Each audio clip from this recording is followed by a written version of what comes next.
靖康之禍後，北宋滅亡，北宋舊臣擁立宋徽宗第九子趙構為帝，是為宋高宗，史稱南宋。南宋初年，金人揮軍南下，宋高宗逃至江南。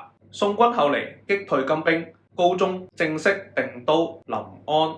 宋金對峙多年，最終簽訂和約，形成宋室偏安嘅局面。宋室南渡初期，超過500萬北方移民遷往南方，為當地帶嚟充足嘅勞動力。移民遷入現今嘅福建、江西、廣西等發展較慢嘅地區，開墾大片嘅農地，促進南方農業進一步發展。隨住人口大量南遷，南方陸續出現新興大城市，如鄂州、南昌，為農業同埋手工業產品帶嚟龐大嘅需求。南宋首都臨安約有120萬人口，大量商賈工匠聚居於此。汴京嘅官營手工業亦都相繼遷入，令到臨安成為南方大型嘅手工業生產中心，以及最大嘅消費市場。兩宋時期，西北同埋東北先後為遼、西夏、金等邊疆民族控制，令到宋室同埋西亞地區嘅陸上貿易通道絲綢之路受阻，所以特別重視開拓東南沿海嘅對外貿易，以增加國家嘅收入。喺宋代，農業生產技術同埋糧食品種都有所改進，農民可以種植更多經濟作物，亦為手工業發展提供咗更多嘅原材料。另一方面，隨住經濟重心嘅南移，江南地區嘅手工業發展迅速，鹽業、糖業、酒業、茶業、紡織業發達，所以更加希望開拓海外市場。喺航運方面，宋代造船技術先進，航海技術進步，加上羅盤嘅應用，令到船舶可以安全遠航海外進行貿易。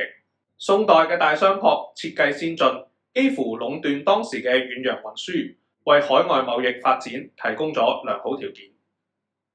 同一時間，宋室亦都積極獎勵對外貿易，除咗立法保護外商權益之外，亦都喺臨安、明州、溫州、泉州、廣州等地設立市舶司，主要職責包括檢查進出港口嘅商船，收購宋政府專賣嘅貨品同埋其他海外貨物，抽取關稅、監督同埋管理外商，接待各國公使等等。另外，亦都設置專供外商居住同埋買賣嘅番坊、番市，吸引外商來華貿易。睇一睇地圖啊，當時嘅南宋同東亞、東南亞、印度、阿拉伯同埋非洲東岸一帶嘅國家進行海外貿易。喺商品方面，由南宋向海外輸出嘅商品主要係瓷器、絲綢、茶葉、書籍、金銀器等等，其中以陶瓷同埋絲綢最為有名。亦都因為咁，有人稱宋朝海上貿易之路為陶瓷之路或者海上絲綢之路。而喺進口嘅貨物方面，以奢侈品為主，好似香藥、象牙、西角、珠寶等等，其中香藥佔咗最大比例，所以南宋海外貿易又被稱為香藥貿易。南宋初年，由於宋金戰爭尚未停止，地方賦稅減少，海外貿易成為南宋朝廷重要嘅財政來源。而家一齊進入時光隧道，睇下宋代嘅香港啊！香港三面環海，自古以嚟盛產海鹽。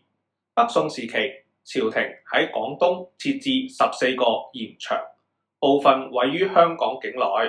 呢啲鹽場設有鹽官管理，徵收鹽稅，而且有士兵駐守，嚴禁私鹽交易。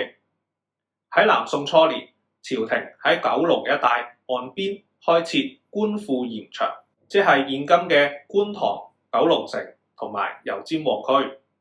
官庫鹽場係當時東莞縣4大鹽場之一，所生產嘅官鹽經由九龍城嘅港口轉運到其他地方銷售。喺五代十國時期，南漢政權喺現今大埔海即係吐露港設置採珠場，徵召人員採珠。宋太祖平定南漢之後，認為採珠勞民誤國，於是禁止民間開採。宋徽宗時廢除禁令，設置官員管理。去到南宋高宗時，先至俾民間自由採集。另一方面，早喺北宋時期已經有中原人士移居現今嘅新界地區。宋神宗熙寧年間，朝廷派遣原籍江西嘅鄧符協到廣東陽春任縣令，期間佢曾經遊歷屯門、元朗一帶。卸任之後就喺岑田，即係現今嘅錦田定居，廣置田畝，興建力營書齋，教育族中嘅子弟。其後鄧族向鄰近地方擴展，分支去到屏山、粉嶺、大埔等地，成為區內望族。去到南宋末年，元軍攻陷臨安，宋端宗同埋宋帝昺等皇室同埋朝臣為咗逃避元軍追捕，不斷南逃。